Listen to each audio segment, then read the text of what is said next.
Hey guys, welcome back to the Nonpartisan View, where we're talking to you about my views and hopefully some of yours too of what's going on up in Congress and the House of Representatives.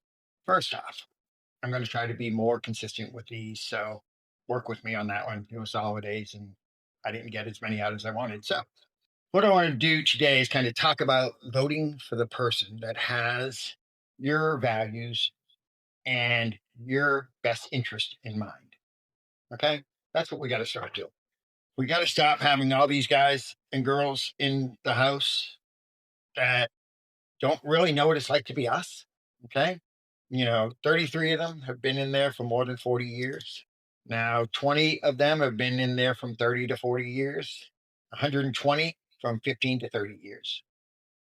Then the rest out of the 435 have been in there for less than 14 years.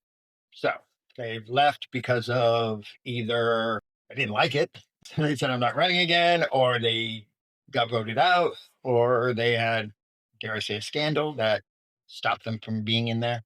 And this is all information that I got off the internet, off Congress websites. So we're kind of going through that. So you guys kind of know where I'm getting some of this stuff. So, anyways, with that being said, that 170 out of the 435 are the ones controlling everything. It's really more like the 50 guys or gals that are representatives, we need to start calling them, that are taking control of everything and making the decisions. You know how it is. You guys have started working in a new place, be the newbie, you really don't know a whole lot. So what are you going to do? You're going to listen to somebody that's been there longer. What do you think these new senators and representatives do? They're doing the same thing. They get in, they're trying to have somebody mentor them and teach them the ropes. But 40, 30 years, and they're up in their 70s, 80s, 90s, and they're controlling what you're doing. So we're going to talk a little bit about that so you can kind of see where my perspective is coming from, okay? And my views. I think we ought to have term limits. And I was telling a friend this, he's like, they'll never vote for that. Are you crazy? No, they won't vote for that. You're absolutely right, I told him.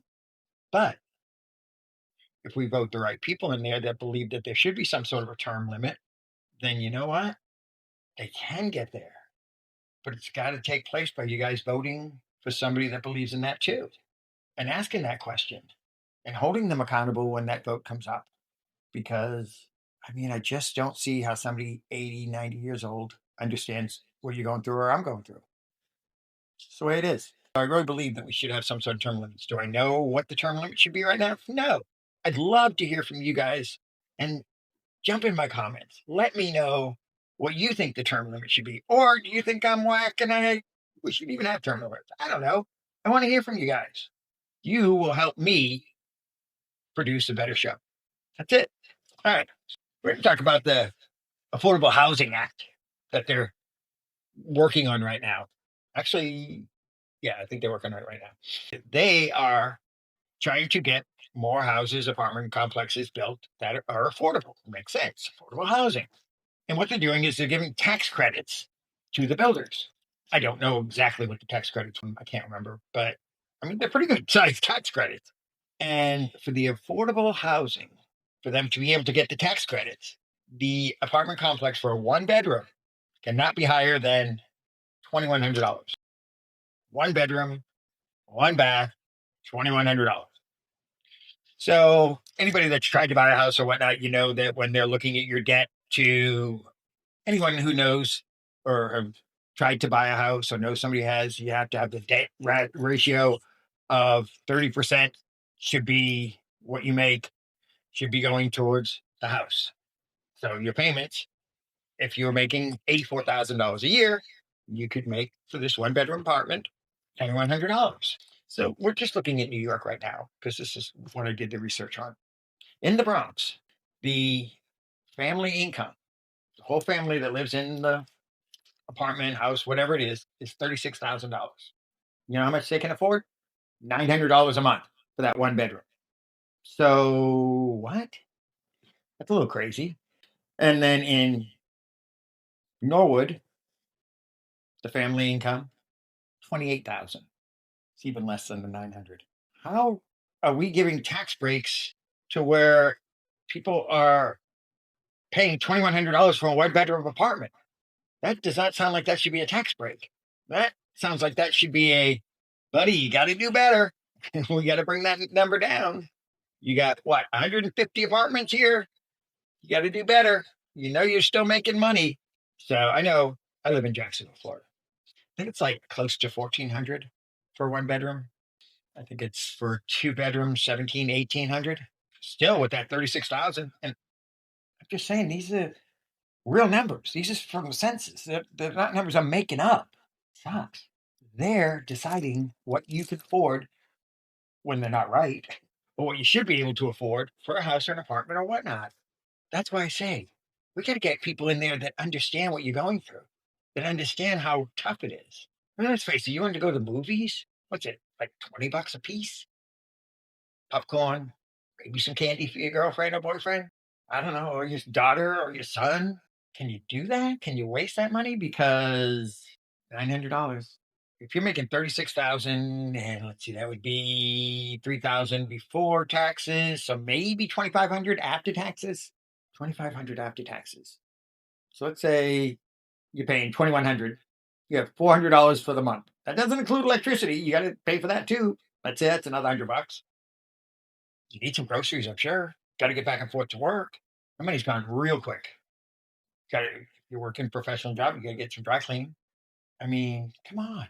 We need to be able to live a life, not fucking just exist so we could pay everybody and not have anything left for ourselves. Think about it. This is what's happening. So instead of them saying, no, this is what the amount should be for affordable housing, because then that would be truly affordable housing. That sounds like it's just regular housing to me. Tell me if I'm wrong. I want to hear. Let me know what you guys are paying for your thing and your apartment or your house and how much you make a year, if you don't mind. You know, it can be anonymous. I'll never call you out. I'll never use your name unless you tell me, please use my name. I will never use your name. I will never call you out. In this, I'm going to go ahead and I'm going to show you some of the other amounts of family income in New York City. I've got it all. I've done the research. So I want you guys to see that I just picked two spots. I mean, there's a list of them. I mean, everybody knows the Bronx. Come on. So I want you guys to really think about this. Voting for who has your best interest in mind and has the same values of you, that's what we need in this country. We need people to do what we want them to do up there because that's what they're paid for. I mean, isn't that what our forefathers wanted? Representatives representing us, helping us build a better country. That's what they wanted. We've made mistakes. Sure have, boy howdy. We've tried to fix them. Some we still fucked up. We're still paying the cost. You people, I mean, no matter what it is that they've done to fuck up, you guys are paying the cost. I should say we. I mean, you know, I don't know. That's what our forefathers wanted. Yeah, we fucked up a bunch of shit. Trying to make it right, still didn't do it right. But this is the chance. This is the chance. You know what? We elected people that made the change that we wanted to see, and it worked. So why are we quitting now? Think about it. We got a lot of stuff that 10 years ago we wouldn't have had. I shouldn't say 10. I don't know. Let's say 50 years ago, how different the country is from the way it is now. And we've had some great leaders that helped us get there. So please, all the young people, middle-aged people, old people, think about this. Vote for the people that are going to do what you want them to do and we want them to do. I don't care if it's Democrat or Republican. If we all just start voting what's best for the country and not what's best for our party only, boy, would we get a lot better. That's what they're supposed to be doing up there. Supposed to be getting together and making it work, finding common ground. Not saying, oh, we're not going to vote for that. It's the other party brought that bill to the floor. No, but that's what's happening. You see it all the time, and they talk about it all the time on the news. It sucks. And it's just disgusting. And it's a disgrace. They actually know that they don't want to vote for something because it's a great idea, but the other party brought it there, and we don't want to do whatever they other party said that they want to do because that would show weakness. Bullshit. Strength is in coming to a mutual agreement and making something work best for the country. That was what this whole thing was founded for. So I want to hear your comments. I want you to like, subscribe. I really want this to take off. I want to let you guys know what the hell's going on out there. So you see, they don't have your interest in mind, in my opinion. They don't have my interest in mind, in my opinion. But we're the ones that can make the difference. All right. Guys, have a great one. Remember, do what's best for the country.